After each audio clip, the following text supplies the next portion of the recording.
person rather than the argument. In this case, he's attacking Eric Hovind instead of his argument, creationtology. Now, it'd be like arguing that the whole notion of creationtology is just a hoax just because Eric Hovind makes his living flying around the country pretending to have scientific debates when really he's just pitching the merchandise on his website. And that's not the case. It must not be. Now, folks, we're not here to talk about hucksters.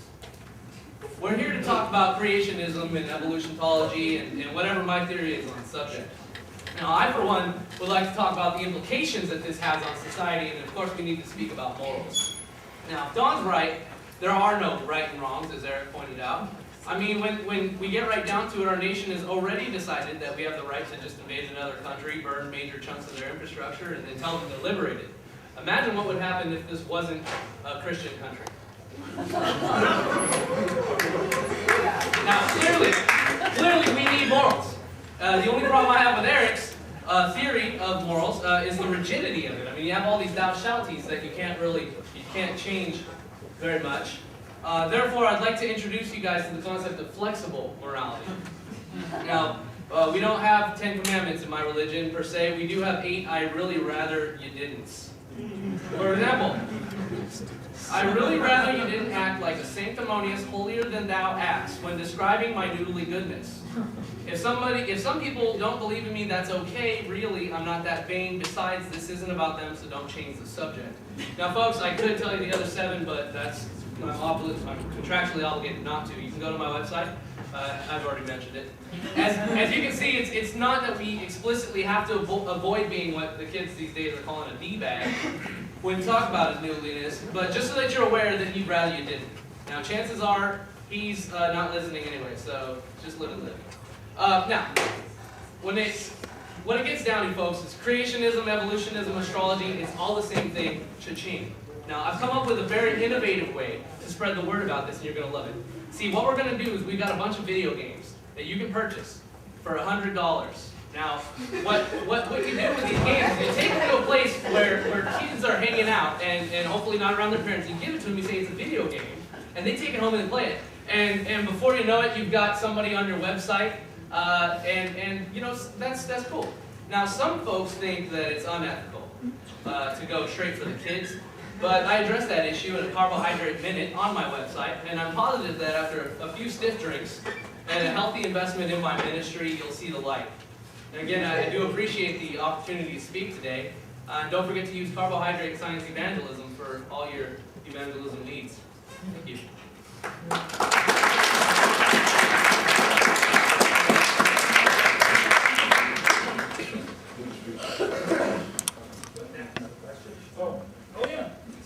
Here we go. Don, questions are? Wow.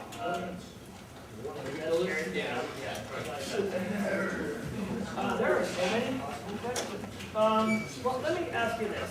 I am a designer, so let's talk design. Creationists like to point out that biology is complex. Complexity requires a designer. Thus, God must have designed it.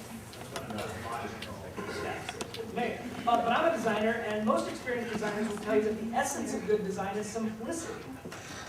Fewest moving parts, all that kind of stuff. Unnecessary complexity is often the result of poor planning or accidents. We have eyes. I have eyes that go blind. I have hair that falls out. Apparently, God designed thousands of species that went extinct, and flightless birds and underwater mammals and male nipples.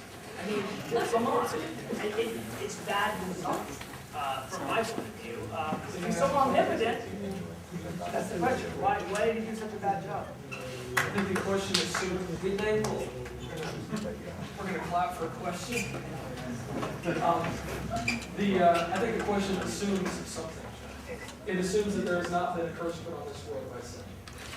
The question assumes automatically you're assuming something in the question, which is a logical fallacy, of which you've made many in this mock debate. I know you guys are attempting to be up at the ology level, keep working on it, not quite there yet. But the problem is you're looking at it from the wrong perspective.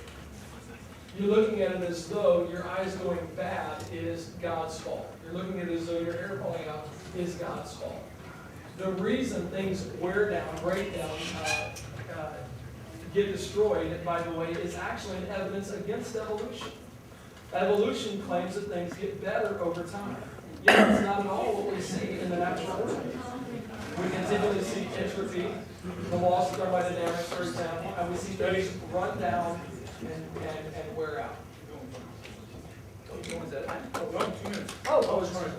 2 more minutes? Oh, next question. Okay, well, fine. I think, moral. You asked, you mentioned that if you don't have God, you don't have morals.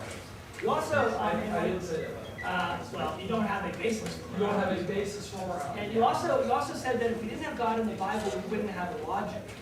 Right. You have no What did they- presupposition of okay, reason. So, to what did all the actually people assume. for the tens of thousands of years before the Bible, were they completely immoral and illogical? Again, you're assuming something in your question, which is a logical fallacy. However, I'll still answer that. You're assuming that there was tens of thousands of years before the Bible. Well, okay. Isn't I don't know this if you guys are interested in real truth and real debate. I mean, I understand the ology level here, but I really am interested in real, sincere truth. How do we get down to real, absolute, this is right and this is wrong? Not subjective truth. Okay, Eric, Because subjective truth leads to might makes right. isn't saying that everything in the Bible is right because it says that it's the truth? Isn't that a logical fallacy to begin everything with? That is a circular argument. The problem, and I'll admit that is inherently a circular argument. And here's why. It's a, how do I phrase it? It is a purely circular argument in that it's resting on its own authority. If you would like to rest, you have a circular argument as well. When it comes down to it, your brain determines right from wrong. Your brain determines what to do. Your brain determines what is reality. You have a circular argument as well. The problem is your circular argument ends with your brain. No, it includes the environment and education. What you perceive as environment, which is your brain. Your brain is interpreting that. Yeah. Mike, you're up. Whoa. I don't know a lot about Pastafarianism. I'll leave my religion out of this. That's available on my I website. was hoping we could talk science. Yes, We're going to leave religion out. Well, actually, no, I'm not. Actually, having grown up a Christian, which I'm not anymore, and I will apologize for that. I remember the wonderful feeling. I do. I remember the feeling of a true relationship with Jesus. I remember that experience, and I mean this honestly. Now, it's sad whenever I see people like, say, Kent Hovind and Peter Popoff, examples abound, take advantage of that relationship to make money. Now, do you feel that the good done by evangelists like the one I described eclipses the harm to your faith's dignity? And furthermore, what sets you apart from those people? A couple things there. If the bottom line is, are there Christians that take advantage of, or so-called Christians that take advantage? Christian leaders. Christian leaders that take advantage? Yes, no doubt about it. Were there political leaders that take advantage of atheism? We could go back and forth. It's a logical fallacy to say, because a Christian leader takes advantage of Christians, therefore Christianity is wrong. I was wondering who said that? Who said what? Who said that therefore Christianity is wrong? Nobody said that. You're asking me, is it wrong for Christian leaders to take advantage of Christians? I'm asking, do you feel that the good done by evangelists, like the ones I described, eclipse the harm to the dignity of your faith? You haven't told me what good they've done. Well, they presumably brought some Christians to faith. And they presumably, I mean, Ted Hackett, he basically, the whole evangelical movement rested on his shoulders for a long time. And again, now, and it's not to say that religious leaders are representative and indicative of all Christians, but when it comes down to evangelists and men that make their living off of religion, okay, how are you different? How am I different from them? I think a couple things. I think people can see the genuineness of our ministry and that our materials are, you're able to copy them and give them away. Could you argue that for them as well? I mean, Ted Haggard presumably was pretty good at what he did, and people presumably thought he was pretty genuine as well. Yeah. So what sets you apart from him? Well, let me ask you this. What is our standard of what is good? Well, that's your terrain, that's why I was asking you the question. Well, you're asking me something that I'm going, how are you going to determine what is good and what is not? What I'm trying to figure out is for these good people here that came to see Why you talk. do you call them They- good? I'm allowed to do that. As we did discuss epistemology, we discussed the value of knowledge. That, for example, say God did create me, then my logic is here inherently. Now, if say God did create me, then my knowledge of good and evil is here inherently. So whether or not I argue for or against God, I can argue good and evil.